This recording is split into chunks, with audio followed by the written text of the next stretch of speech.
नमस्कार, commodity call में आपका स्वागत है। मैं हूं मनीषा गुप्ता और आज का थीम हम जिस पर वार्तालाप करने वाले हैं वो है गुआर। इसके बारे में काफी कुछ कहा सुना गया है। गुआर के पैक में लगातार तेजी बनी हुई है। गुआर गम का नवंबर वायदा अगर आप देखिए तो 10,900 के करीब, तो सीड का नवंबर वायदा 5,500 के ऊपर कारोबार कर रहा है। हफ्तों से जारी इस तेजी के क्या कारण हैं, किस तरह की फसल है, कैरी फॉरवर्ड स्टॉक क्या है, अब इस चीजों को लेकर काफी ज्यादा क्लैरिटी बाजार में बनती हुई नजर आई है। भाव आगे जाके क्या ऐसे रह सकते हैं, इस पर भी हम बात करेंगे। हमारे साथ हमारे मेहमानों का एक बेहद खास पैनल मौजूद है। हमारे साथ हैं प्रो इंटेलिजेंट सर्विसेज के फाउंडर दिनेश सोमानी, अनाज मंडी के former chairman and agri commodity expert Pukhraj Chopra, साथ ही साथ महेश्वरी ट्रेडिंग कंपनी के ओनर कन्हैया लाल चांडक भी हमारे साथ हैं। हमारे साथ मनोज जैन भी हैं जो बताएंगे कि कैसा उनको लगता है यहाँ पर आगे जाके गुआर का कारोबार। लेकिन सबसे पहले काफी सारे नंबर्स, जैसे मैंने कहा, उन सबकी बातचीत हो चुकी है। एक क्लैरिटी लेने की कोशिश करते हैं कि अब जब फसल बाजार में आनी शुरू हो गई है, क्या कुछ क्लैरिटी है, किस तरह की फसल की एक्सपेक्टेशन है। पुखराज जी, सबसे पहले आपसे ही जानना चाहेंगे, अब तक जिस तरह की आवक है, जिस तरह की खबरें सब तरफ से निकल के आ रही हैं, जो कि बड़े प्रोड्यूसर जगहें हैं यहाँ पर, क्या कहेंगे आप, किस तरह की फसल की एक्सपेक्टेशन है? देखिए मनीषा जी, जैसा कि हमने सेमिनार में सर्वे की बात बताया था कि लगभग 1 करोड़ बोरी की फसल होगी, तो ये आप बिल्कुल तय मानिए कि फसल 1 करोड़ बोरी के आसपास ही आएगी, 1 करोड़ बोरी से कम नहीं आएगी, जहां तक फसल की बात है जी। तो फसल में हमारी एकदम क्लियर है कि हमने जो देखा था और जिस तरह की अराइवल आ रही है वो इस 1 करोड़ के अनुरूप ही है। हाँ, कुछ जगह ये सवाल उठते हैं जी। कि 1 करोड़ बोरी की फसल पे जितनी अराइवल आनी चाहिए उतनी नहीं आ रही है। तो उसके अंदर ये है कि बरानी गवार या बरानी किसानों का सेंटिमेंट अलग रहता है। एक तो वो फसल रोक कर लाता है, दूसरा अभी कटी हुई फसल खेत में पड़ी है, और तीसरा जैसे ही तेजी आती है किसान भी रोकने का मन बना लेता है फसल को, वो कुछ डिले करके लाता है। तो ये सारे कारण हैं। उस कारणों से कुछ जगह भ्रम हो जाता है कि फसल कम होगी, और यही भ्रम की वजह है जो सोशल मीडिया पर चलता है मनीषा जी। ऑलराइट, 1 करोड़ बोरी की फसल की यहाँ पर एक्सपेक्टेशन है, उसके आसपास के यहाँ पर नंबर्स रह सकते हैं। दिनेश सोमानी जी, आप कैसे देखते हैं फसल को? आप भी अग्री करेंगे कि इसके आसपास की फसल फिलहाल बाजार में आ सकती है?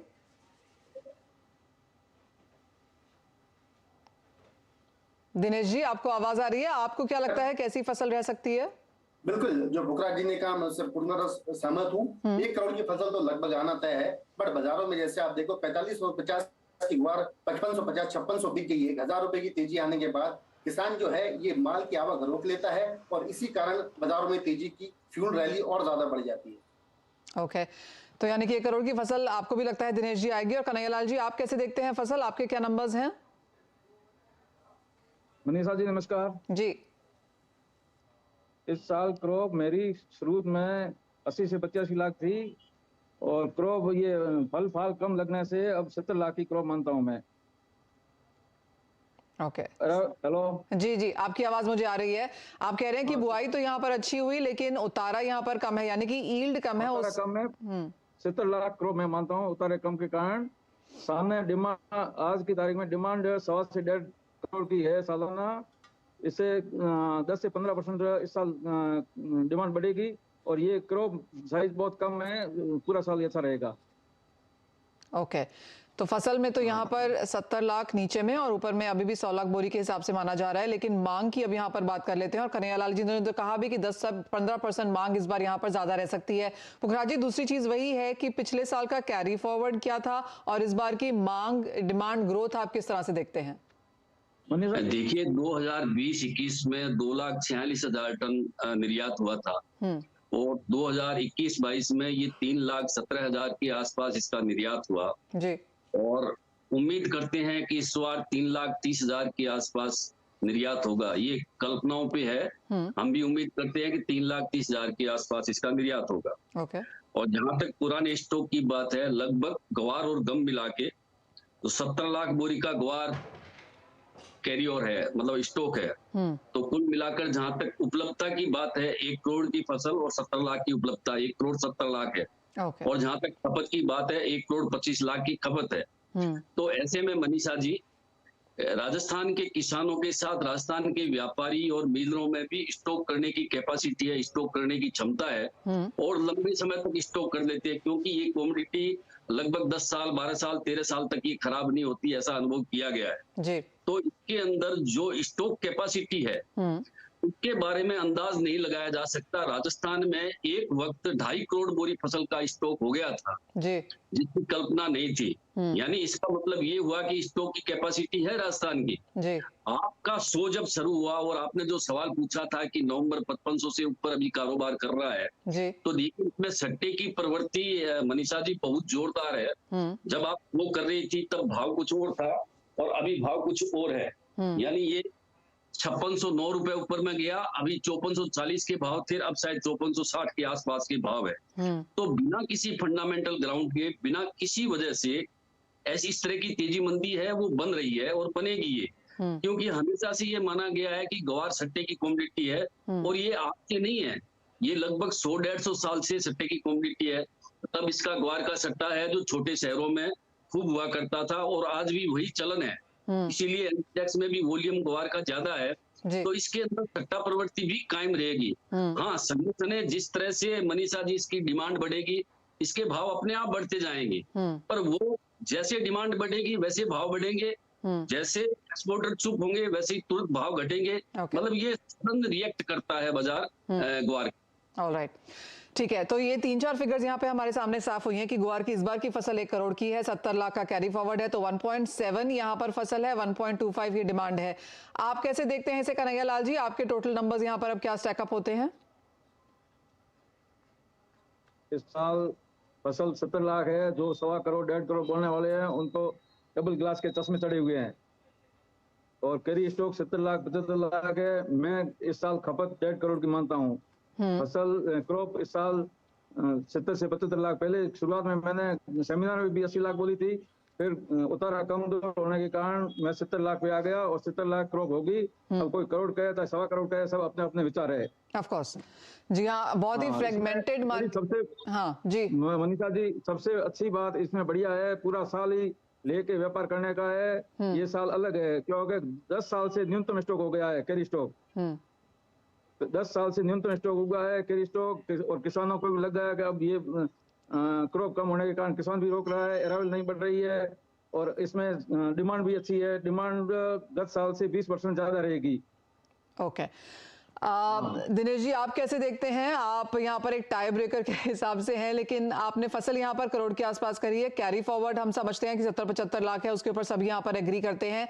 टोटल क्रॉप और फिर सामने मांग आप कैसे देखते हैं? मुझे लगता है कि 1 करोड़ की फसल 50 लाख का कैरी फॉरवर्ड और 1.5 की डिमांड पिछले साल के मुकाबले 15 से 20% थोड़ी बढ़कर रह सकती है। हैंड टू माउथ कंडीशन होती है, बट कुछ ऐसा होता है कि जो कैरी फॉरवर्ड का जो स्टॉक होता है ये दिस इज बीइंग अनडिस्क्लोज्ड, ये मार्केट में बहुत जल्दी आता नहीं, इनके भाव से ही आता है और इसी कारण हो सकता है कि मार्केट में एक फ्यूल वाली रैली बननी चाहिए थी जो कि बन चुकी है। करंट मौजूदा स्तर पर मुझे लगता है कि 5550-5600 की ग्वार लेकर नहीं बेचकर व्यापार करना चाहिए। दोबारा मुझे लगता है 5200-5225 का स्तर ये ग्वार का दोबारा देखना चाहिए और same is the case with gum मुझे लगता है कि 10,400 10,500 का गम बेचने जैसा है, दोबारा 10,580 या 10,600 का लेवल इसमें देखना चाहिए। करंट मौजूदा स्तर पर मुझे लगता है कि बिकवाली करने में थोड़ा ज्यादा मुनाफा बन सकता है। 5700 की ग्वार अभी हाल फिलहाल चलना मुझे बहुत मुश्किल लगती है। ऑलराइट, यानी कि अच्छी खासी तेजी हम पिछले 8-10 दिनों में ग्वार में ऑलरेडी देख चुके हैं और कुछ मुनाफा वसूली की एक्सपेक्टेशन अब यहाँ से देखी जा सकती है। इन एनी केस ऐसा देखने को मिलता भी है कि एक कमोडिटी सिर्फ एक तरफा यहाँ पर कारोबार नहीं करती है, उसमें ऊपर नीचे के भाव यहाँ पर बनते हुए हम देखते ही हैं, तो वो यहाँ पर भी देखने को मिलेगा। तो वो प्राइस भी ऑफकोर्स दिनेश जी की तरफ से आता हुआ नजर आया है। कन्हैया लाल जी, आप कैसे देखते हैं यहाँ पर प्राइसेस को आने वाले 8-10 दिन के हिसाब से? नहीं, 5600-5700 में मुनाफा करना चाहिए, एकदम फास्ट तेजी आ गई है, इसलिए ऊपर वहां हाथ नहीं डालना चाहिए, वापस 53-54 रुपए द्वार है तो लेना चाहिए, ताकि ये साल पूरा लेके व्यापार करने का है, बेच के नहीं। ठीक है पुखराज जी, 5700 ऊपर में जा सकता है, 5300 नीचे में भी गुवार आ सकता है क्योंकि तेजी बहुत ज्यादा यहाँ पर हो चुकी है, तो कुछ माल शायद यहाँ पर आएगा और जैसे आपने कहा कि स्पेकुलेटिव कमोडिटी भी है तो कुछ मुनाफा वसूली यहाँ पर लोग शायद इस करंट लेवल्स पे लेंगे। आपको क्या लगता है कि नियर टर्म एक थोड़े से लॉन्गर टर्म के हिसाब से कैसे रह सकते हैं भाव? देखिए मनीषा जी, ये जो भावों की संभावनाएं वक्त करते हैं, ठीक है, दिनेश जी सोमानी टेक्निकल आदमी है जी, वो टेक्निकल के हिसाब से अपने भावों का देते हैं। मैं फंडामेंटल देखता हूं तो फंडामेंटल में इसके भावों पर टिप्पणी करना बहुत बड़ी नादानी है। मैं एक बात आपको बताना चाहता हूँ। 1984-85 के अंदर ग्वार के भाव थे 250 रुपए और उसी एक महीने के अंदर भाव हो गए 450 रुपए। 1998 में भाव थे 850 रुपए और 1.5 महीने में भाव हो गए 3200 रुपए। और 2011-12 में जैसा कि आपने देखा भाव थे 2000 और 60,000 रुपए 30,000 रुपए क्विंटल गैस के भाव हो गए। तो ऐसे समय में ऊपर के भाव क्या होंगे ये बताना मेरे ख्याल से नादानी है। अभी 1 घंटा पहले जो सट्टा 200 रुपए तेज था, 1 घंटे में 200 रुपए मंदा हो गया, तो इसकी वैल्यू नहीं है कि ऊपर के भाव क्या हो सकते हैं, नीचे के भाव क्या हो सकते हैं। इसलिए मैं ऊपर के भाव और नीचे के भावों पे कोई कमेंट नहीं करना चाहता। दोनों तरफ भाव खुले हैं, ऊपर के भाव भी खुले हैं, नीचे के भाव भी खुले हैं।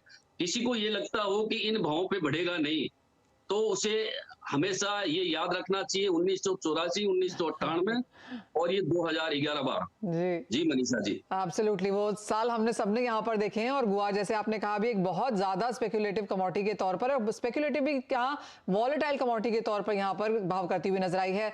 मनोज जी, आपको भी चर्चा में शामिल करना चाहेंगे। ऑफ कोर्स जो जिस तरह से यहाँ पर नंबर्स हमने आते हुए देखे हैं, आपके क्या नंबर्स हैं, आप क्या यहाँ पर ऐड करेंगे फसल के हिसाब से, भावों के हिसाब से, मांग के हिसाब से? नमस्कार मनीषा जी, बिल्कुल जहां तक 2 अक्टूबर के सेमिनार की बात है और हमारी काफी डिटेल डिस्कशन हुई थी और एक चीज मैंने क्लियर बोली थी कि नवंबर 15 के बाद यहाँ पे ग्लोबल इकोनॉमी में बड़े जो घटनाक्रम है वो चेंज होंगे। यूएस के मिड टर्म इलेक्शन निपटेंगे, उसके बाद हम डॉलर इंडेक्स में एक अच्छी करेक्शन देखेंगे। तो उसकी शुरुआत हो चुकी है। हमने देखा है कि जो मिड टर्म इलेक्शन है वहां पे जो रूलिंग पार्टी है उनने प्रदर्शन उनका बेहतर रहा और उसी के चलते हम देख रहे हैं कि अब डॉलर इंडेक्स में जो है कमजोरी देखने को मिल रही है। और केवल ग्वार ही नहीं, सारी कमोडिटीज में हमने एक अच्छी बढ़त जो है ये नवंबर मंथ में आते हुए देखी है। तो हमारा मानना है कि यहाँ पे सारी कमोडिटी के लिए आगे जो ट्रेंड है वो बेहतर रहेगा। जहां तक ग्वार का सवाल है तो जो के नंबर्स आ रहे हैं वो कहीं भी 80 से 90 लाख बैग्स के बीच में है। कैरी फॉरवर्ड स्टॉक जो है वो काफी यहाँ पे जानना स्पेशली ग्वार के केस में मुश्किल है। लेकिन जिस तरह से हम देख रहे हैं कि जो गम का जो एक्सपोर्ट डिमांड है और जिस तरह से ग्लोबल एनर्जी शॉर्टेज देखने को मिल रहा है, हम देख रहे हैं कि यूएस के जो ऑयल रिग्स है वो लगातार बढ़ रहे हैं, तो आगे भी जो गम का डिमांड है वो बेहतर रहेगा। एक बड़ी चीज जो चेंज अभी यहाँ देखने को आ रहा है मनीषा जी, पहले हम देखते थे कि किसी भी क्रॉप के भाव अच्छे होते थे तो उसकी जो क्रॉप है वो काफी बड़ी मात्रा में होती थी। लेकिन अभी कोविड के बाद से हम देख रहे हैं कि सारी ही एग्री जीन्स जो है वहां पे सभी के भाव जो है वो बेहतर होते हुए दिखे हैं। तो अब किसान यहाँ पे केवल एक पर्टिकुलर क्रॉप के बजाय अपने क्रॉप के डाइवर्सिफिकेशन में जा रहा है।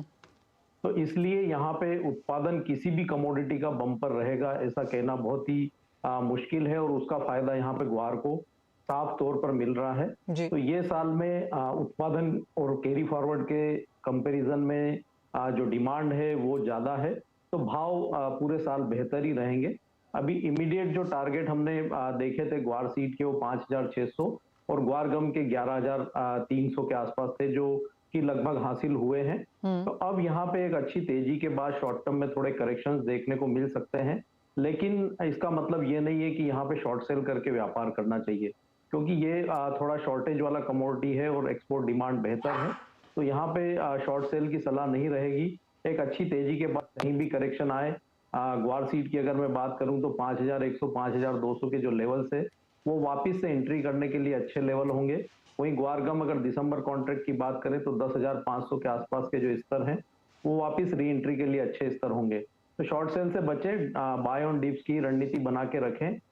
ग्वार गम में मेरा मानना है कि शॉर्ट टर्म में अगले 1 से 2 महीने की बात करें तो 12,300 और ग्वार सीड की अगर बात करें तो 5,850 ये स्तर जो है देखने को मिल सकते हैं। ऑलराइट जी हाँ, कुछ पुल बैक हमने यहाँ पर आता हुआ देखा है अपने हाई से और आज की शुरुआत भी यहाँ पर हल्की सी ऑन द वीकर साइड हुई थी, लेकिन जैसे कहा गया कि उठापटक वॉलेटिलिटी यहाँ पर गुआर में कोई नई चीज नहीं है। यहाँ पर किसान, ट्रेडर, एक्सपोर्टर सभी जानते हैं कि किस तरह की मूवमेंट यहाँ पर गुआर में रह सकती है। और ये पहले भी कहा गया था कि ये वाला जो साल है 2022 जो साल है वो 2021 से भावों के लिहाज से यहाँ पर बेहतर रह सकता है और वो काफी हद तक हमने इस फसल में यहाँ पर आते हुए देखा भी है। तो कोशिश यही की गई है कि आपको बताने की कि किस तरह की फसल है, कैरी फॉरवर्ड डिमांड है और ये हम जानते ही हैं कि जब तक फाइनल फसल नहीं आती है, आपको बता दें कि सारी कमोडिटीज के लिए सरकार भी यहाँ पर फर्स्ट, सेकंड, थर्ड एस्टिमेट्स निकालती है, तो कोई जल्दबाजी यहाँ पर कहना कि किस तरह की फसल रह सकती है थोड़ा जल्दी होगा, लेकिन ऑफ कोर्स इसके ऊपर यहाँ पर एक नजर रहेगी।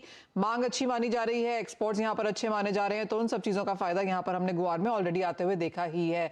बहुत शुक्रिया आपका दिनेश जी, कन्हैयालाल जी, पुखराज जी साथ जुड़ने के लिए और गुआर के वेरियस फंडामेंटल्स और उन नंबर्स को एक बार फिर यहाँ पर एनालाइज करने की कोशिश के लिए।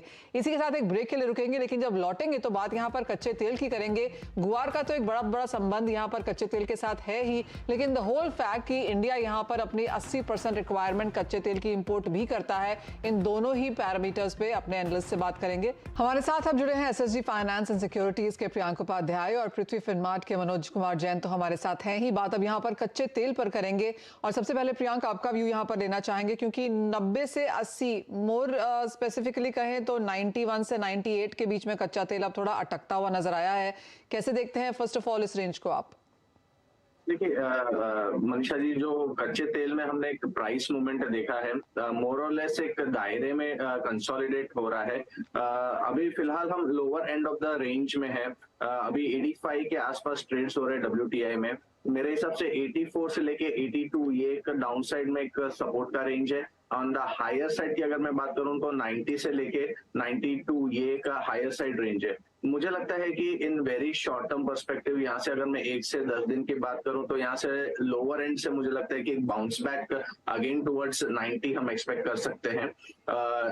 घरेलू बाजार की अगर मैं लेवल्स की अगर मैं बात करूं तो 6850 से लेके 6600 6700 ये एक लेवल से रहेंगे जो मुझे लगता है कि शॉर्ट टर्म में होल्ड होने चाहिए। और एक फिर से हम bounce back in next 5 to 10 trading sessions की अगर बात करें तो 7200 7500 on the higher side we can expect crude oil going forward.